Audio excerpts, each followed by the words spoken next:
So, we're about to do the next reaction video for right about now. So this time, we're going to be reacting to the 20 best of 2000 horror games, as by, of course, Mojo Play. Now, you know, during my youngest self, I always play most of some of the best in the 2000 games. Whether it could be Resident Evil 4, Resident Evil 4. I mean, I haven't played any other than besides for that I played. It was only Resident Evil 4. I played Fear Second. I didn't play The Suffering 1 and 2. Well, I didn't play Fear the first one since I forgot. I mean, most of them that I play most. I forgot about Silent Hill 2, which could be original one since I forgot. Which I didn't know until then because I must have left out. Oh, but also I was playing the original. The remake ones was the Resident Evil first one, just in case. So that was actually one of the best ones, including Resident Evil, the first one, the second, third, and the fourth one. And I ain't gonna lie though, like I enjoy playing most of them because I thought it did help. So yeah, but yeah. So let's check it out in 5, 4, 3, 2. Oh, speaking of that, there's Silent Hill 2. Mary, could you really be in this town? Welcome to Mojo Plays, and boom! Did I get you? Damn it, you're probably unshakable after years of horror experiences, but let's think back to when horror still gave us goosebumps with one of the most underappreciated eras for horror. These are the 20 best 2000s horror games. Let's go. Before we continue, we publish content all week long, so be sure to subscribe and ring the bell to get notified of our latest videos. Haunting Ground. Haunting Ground.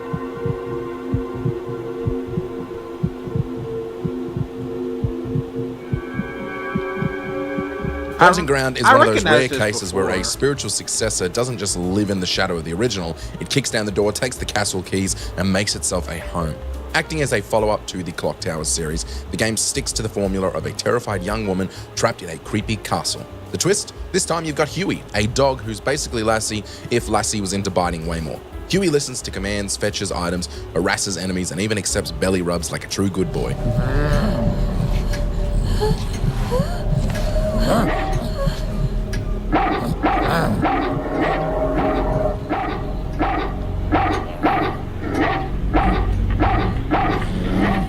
American McGee's Alice. American McGee's Alice is good. So goddamn good. It takes the whimsical tea-sipping world of Wonderland and dunks it into a vat of gothic horror. Instead of cuddly white rabbits, you get unsettling nightmare creatures that look like they flunked out of art school in Silent Hill. The story flips Lewis Carroll's classic on its head, giving Alice a twisted, psychological edge as she battles her trauma and some seriously ugly bosses. It's equal parts eerie atmosphere, inventive level design, and dark humor. Basically, it's Wonderland if Tim Burton stole your diary.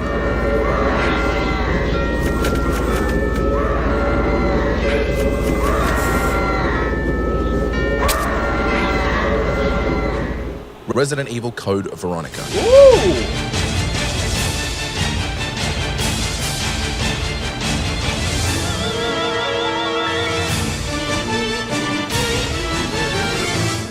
Resident Evil Code Veronica is a fan favorite because it mixes the old school survival horror elements of the original trilogy with a bigger, more cinematic punch. Claire and Chris Redfield take center stage in a story that feels like peak soap opera drama, if your soap opera also had mutant twins, giant bugs, and a suspicious number of keys. The jump to full 3D environments meant the camera could finally stalk you like an unpaid intern, ratcheting up the tension compared to earlier fixed backdrops. Classic puzzles, limited ammo panic, and that eerie atmosphere all return, while villains Alfred and Alexia Ashford crank up the creepy gothic theater vibes.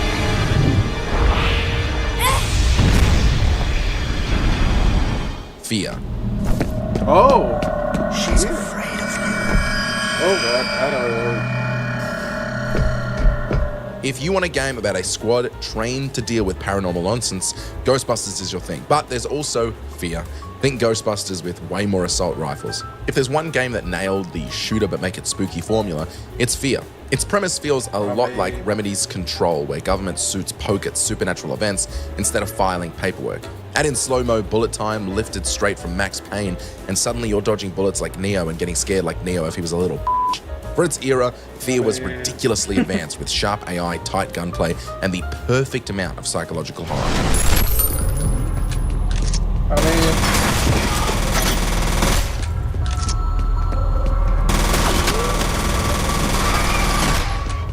Clive Barker's Undying. Clive Barker's Undying.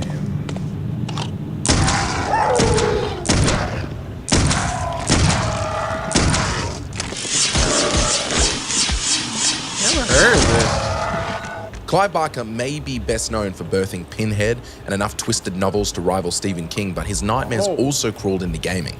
I was lucky enough to experience this 2001 classic 2 years ago in 2023, and its fluid FPS combat and terrifying creature designs still hold up. Set just after World War I, you play as Patrick Galloway, a war veteran roped into fighting occult curses and demonic squatters. Honestly, it's the only game where you question what's scarier, the monsters or Clive Barker.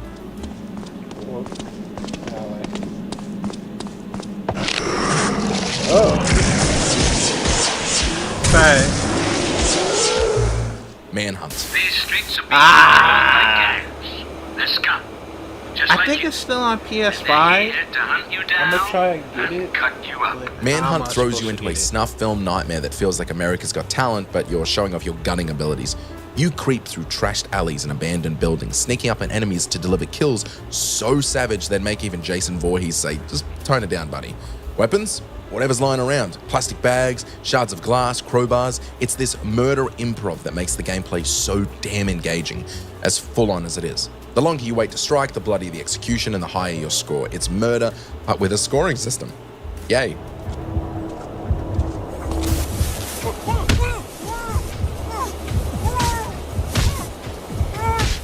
Eternal Darkness. I'm gonna try Sanity's that. I'm gonna Requiem. try to get it. Hopefully. What sorcery is this? A spell? I am bewitched. If this was meant for Charlemagne, then what will become of him? I have to warn him of this treachery. I'm going to peel back the curtain a little here. When I was researching this list, I came across this game, and as one of the only entries I hadn't played, I was compelled by what I saw, and I had to go play it. I'm 3 hours in, and I'm loving it. Eternal Darkness, Sanity's Requiem takes a concept you'd see in Supermassive's horror games, switching characters to experience the story from multiple perspectives, and cranks that idea up to 11. Well, technically 12. Through 12 separate characters scattered across different eras and places, all linked through the Tome of Eternal Darkness, a book bound in human flesh, you experience a story that is constantly engaging, especially in the first 3 hours.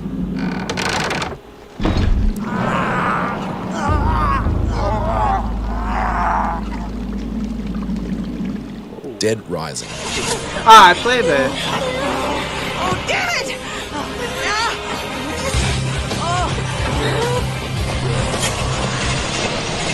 I played the original one. I plan on getting The 2000s were a hectic era for Capcom. Not only were they churning out Resident Evil titles like a survival horror factory, but they also launched a whole new zombie playground with Dead Rising. Unlike RE, Dead Rising leans into pure chaos, focusing on gameplay over story. It does this by throwing hundreds of zombies onto the screen and arming you with whatever the hell is on the ground. Nothing says apocalypse like duct taping a chainsaw to a kayak paddle.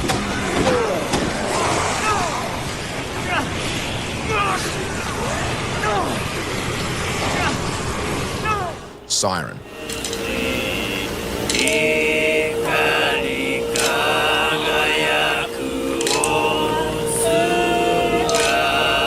Would you like to play a PlayStation exclusive horror title from the same mind that birthed Silent Hill? Let me answer that for you. Yes, please. Siren dropped in 2003 and plunged players into the cursed Japanese village of Hanuda. Its locals aren't very welcoming, mostly because they're dead. And trust me, dead people aren't that friendly. The narrative unfolds through 10 different character perspectives, all jumbled out of order like a horror anthology told by Neil Druckmann. The misty setting and eerie tone recalls Silent Hill, but the combat feels fresh. Oh, and the game's big twist mechanic, sight jacking, which lets you see through enemies' eyes. This is what makes the game feel fun to play, even today.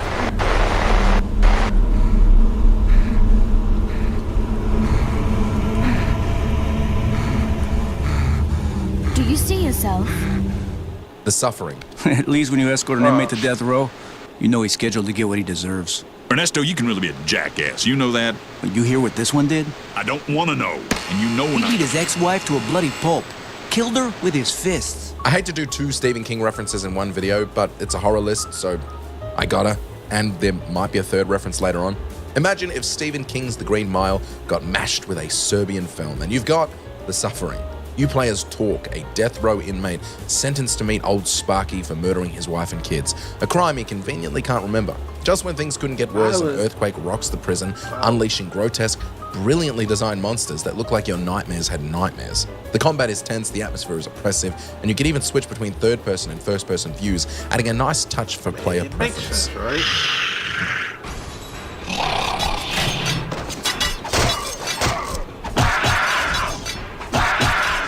Obscure. Mr. Garrison, lock the gates and send the latecomers to my office.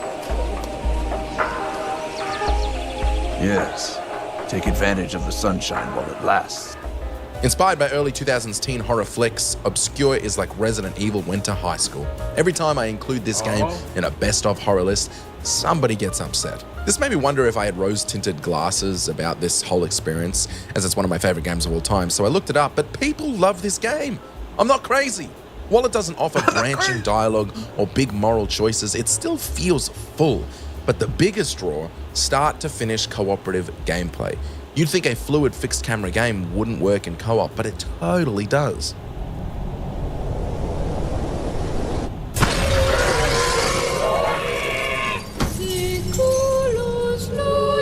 Mr. Walden, what are you doing here? Fatal Frame 2 Crimson Butterfly. Ooh. Forgot about this. I haven't played many other Fatal Frames series. The Fatal Frame series shook up survival horror by saying, who needs guns and chainsaws when you have a camera? Every click is a hit on the vengeful spirits trying to turn you into Ghost Chow. It might sound like Ghost Photography 101, but it's a brilliantly tense way to rack up scares. Since these apparitions often blend into the background, zooming in suddenly forces their grotesque faces into your personal space, an incredibly scary, ghostly photobomb. The Haunted Village in Fatal Frame 2 makes the atmosphere so creepy, and it remains creepy right up until the final moments.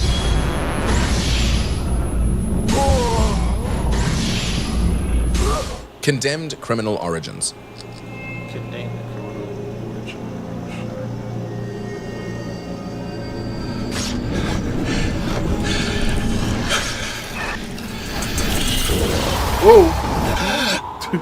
Monolith didn't even take a coffee break after Fear, dropping Condemned Criminal Origins just months later, a gritty FPS psychological thriller that swaps ghostly scares for some good old-fashioned human terror. Here, it's all about physics-based melee combat, using whatever's lying around or occasionally borrowing a baseball bat without asking. You play an FBI agent in the Serial Crimes Unit, hunting a serial killer who frames you for a double cop homicide. Now it's a desperate dash to prove your innocence while getting the absolute plop scared out of you.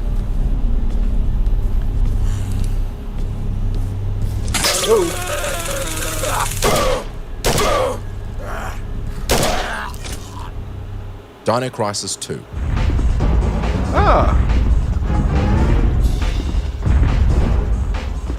Dino Crisis 2 is often credited as the best Dino Crisis game.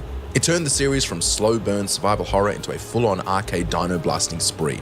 Forget tiptoeing through dark labs. In the second game, you're mowing down swarms of dinosaurs with explosive weapons and racking up combos like it's Jurassic Dance Dance Revolution.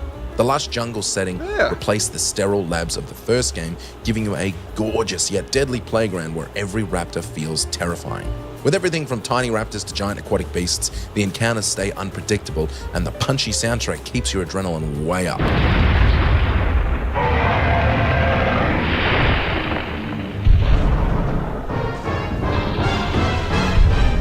Left 4 Dead 2. Seriously? No! I remember Can you that. lower the Left bridge? 4 Dead 2. Sorry, I forgot about that. I brought Okay, the then. demo. Yes, we are vampires. All of us are vampires. Lewis, I told you there were vampires. No, they're not, Francis. Left 4 Dead 2 is brilliant because it turns zombie apocalypse chaos into a cooperative, laugh-out-loud shoot fest. Grab some friends, and it's rare to find a more enjoyable cooperative experience. You and your friends barrel through hordes of the undead, from shambling common infected to terrifying special zombies, all while screaming at each other to watch my six. The dynamic AI director keeps every run unpredictable, so no two campaigns are ever the same. Sometimes it even feels like the game is trolling you. It's the only place where throwing a smoker into a pit and high-fiving your buddy is considered strategy.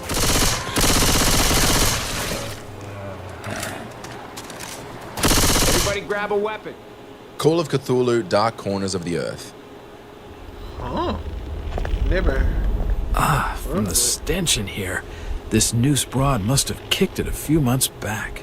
Call of Cthulhu: Dark Corners of the Earth, published by good old Bethesda, is an old reliable for horror experiences. It never fails. This FPS survival horror drops you into familiar Lovecraftian locales. You play a 1920s private investigator trying to solve a missing persons case. Tell me why the FBI couldn't handle this one though. The sanity system spices things up. Hallucinations, panic attacks, and vertigo make you question whether the monsters are real or just a side effect of 1920s Coca-Cola. Trust me, I'm good with strange. That remains to be seen, but I can help you. BioShock. I played it a long time ago.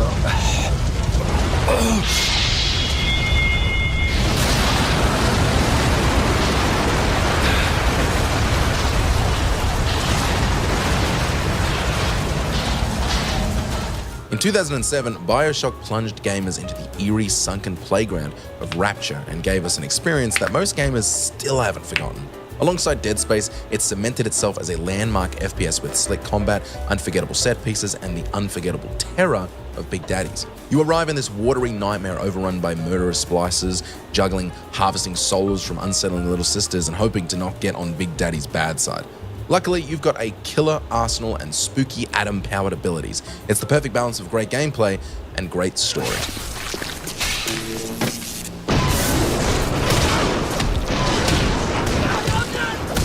Dead Space. Air seems to be flowing again. That's a start. What the hell was that? Automatic quarantine must have tripped when the filtration system restarted. Everybody relax. What was that? Did you... Not sure. The hell? I don't know. Something's in the room with us. One of my favorite horror games of all time is Dead Space, and it's also one of my favorite video game remakes. Dead Space blasted onto the scene as one of the most brutal and terrifying sci-fi survival horrors ever. Creepy sound design, dimly lit hallways, and grotesque necromorphs make outer space feel like a haunted house with zero exit signs. Immersion hits next level status because there's no HUD cluttering the screen. Your health is part of your suit, and ammo shows up as a hologram when you aim. It's truly one of the most genius game designs of all time, and nobody else is doing it. Still, in 2025. Unless I get proven wrong in the comments, in which case, that's exactly what I wanted to say. Isaac Clarke stays silent throughout, letting the monsters do all the talking, which is probably for the best, because who wants to hear someone complain about getting their head ripped off?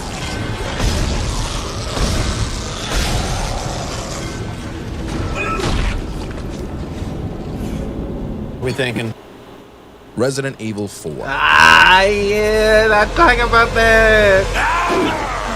That's my favorite game right there, Resident Evil 4. Freeze!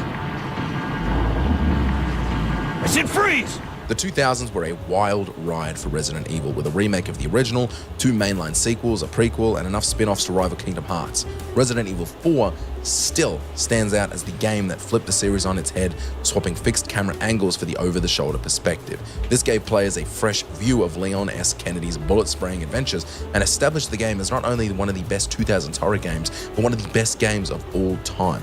The 2023 remake is also fantastic, but let's be honest, nothing beats the original's accidental, campy comedy and iconic stop-and-aim gameplay. Where's everyone going? Bingo? Man. Silent Hill 2. Of course. Mary, could you really be in this town? No shock here, Silent Hill 2 easily takes the crown as one of the best horror games of the 2000s and one of the best horror games of all time. Konami was firing on all cylinders with the series, but this entry stands out with its gripping story and atmospheric mix of psychological and supernatural terror. It's almost too good, to the point where it's hard to enjoy because it's so well rated, especially if you're a pessimist. The town of Silent Hill isn't just creepy, it feeds on your guilt and trauma, turning your inner demons into literal hideous monsters. You play as James Sunderland, a grieving husband summoned by mysterious instructions from his late wife, only to be greeted by horrors at every corner. And then there's Pyramid Head. Oh god.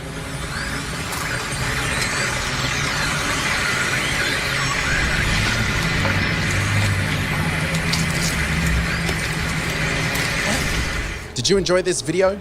Check it. Well, I would say that's not Pyramid Head, but you'll see it like, I guess later on of it, just in case. So yeah, but I actually enjoyed it, man. Sometimes I didn't play the others, but sometimes I did play, like Resident Evil 4. Well, I actually played Left 4 Dead 2 on the demo, which it sucks. But also I play Fear 2, the Project Organs. I was planning on getting Manhunt. I think it's still on PS5. Is it still on? Let me know, comment down below, because I'm trying to like play one of the classic games throughout for it. And I know Siren is on here as well on the PS5 and the others, because I mean, even though that I'm planning on do some more gameplay only for, you know, for the Halloween edition. Well, yeah, Halloween special just in case. So